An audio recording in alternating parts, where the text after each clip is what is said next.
On this episode, we'll be discussing John Barry's score for the 1979 James Bond film, Moonraker. I've never heard a neutral reaction to Moonraker, but most often it's pretty maligned. I never understood that. It may be more outlandish in scope than any other Bond film, but that's just part of the fun. Yes, this was very much a post-Star Wars film, but the amazing special effects and the grand outer space climax of the film makes it one of the most memorable of the series. I'll be honest, Moonraker is in my top 5 Bond films. But one of the big reasons for that is John Barry's score, a magnificent work that is truly the best of the franchise. Unfortunately, up till now, we've only had a 30-minute long LP program that was released on CD and then remastered in 2002. The complete master tapes, once thought lost, have since been relocated and archived, if the Film Score Monthly forums are to be believed, so soundtrack fans are still holding their breath for a new release. Yet the original album did have some great cues, and so from those I've chosen a few to highlight. John Barry had started to veer away from the pop-oriented film scores in the 70s, and by 1979 he was already expanding into symphonic territory with Raise the Titanic and The Black Hole among others. Moonraker goes a step further and adds a wordless chorus, very unusual for a Bond film, and yet this is no ordinary Bond film.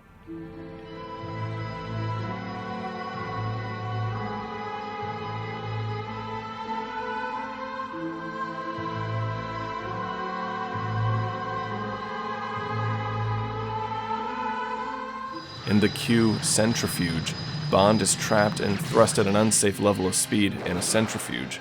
Barely escaping with his life, the machine slows to a halt. Barry's music is mournful sounding, almost defeated. Bond staggers out of the module in shock, unable to dispense any quips or one-liners.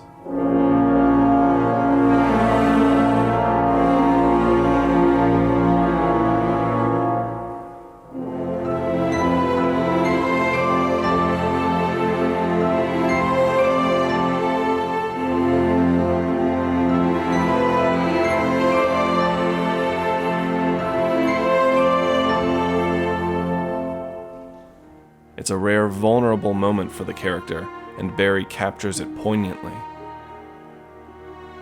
Later in the film, Bond is in Mexico, and after a boat chase ending in a paragliding stunt, he is lured by a beautiful woman to a pyramid in the jungle. This sequence is scored by a gorgeous 2-minute cue. The film diverges, and we're not quite sure what is in store, and neither is Bond. The music is lush, with reverbing strings and chorus. But as he enters the incredible set, more beautiful women appear, and it seems as if he's found paradise.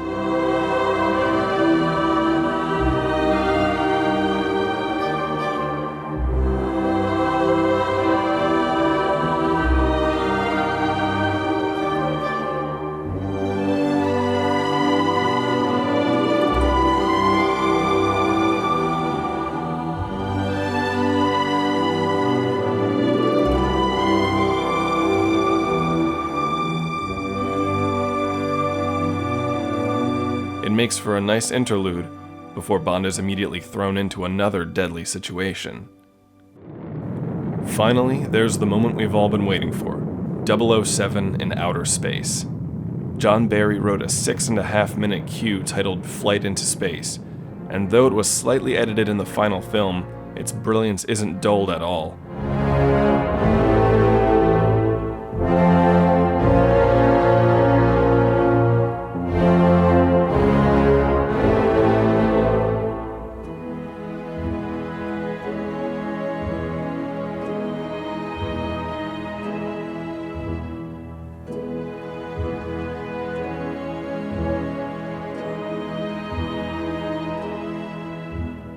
It's partially a march and also a cosmic journey into the unknown.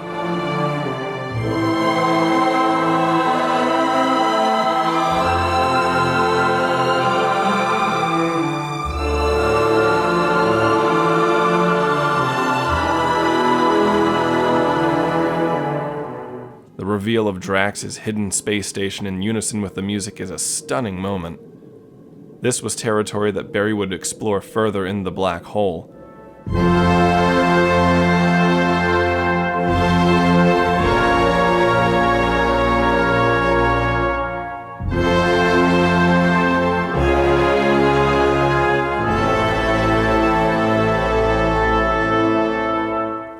It was because Moonraker took a very different course that John Barry was able to give us such a unique Bond score. Barry took the proceedings seriously, and so we were graced with what has to be the best score of the whole series. Thanks for watching. Let me know what your favorite parts of the score are, and you'll hear from me in the next episode.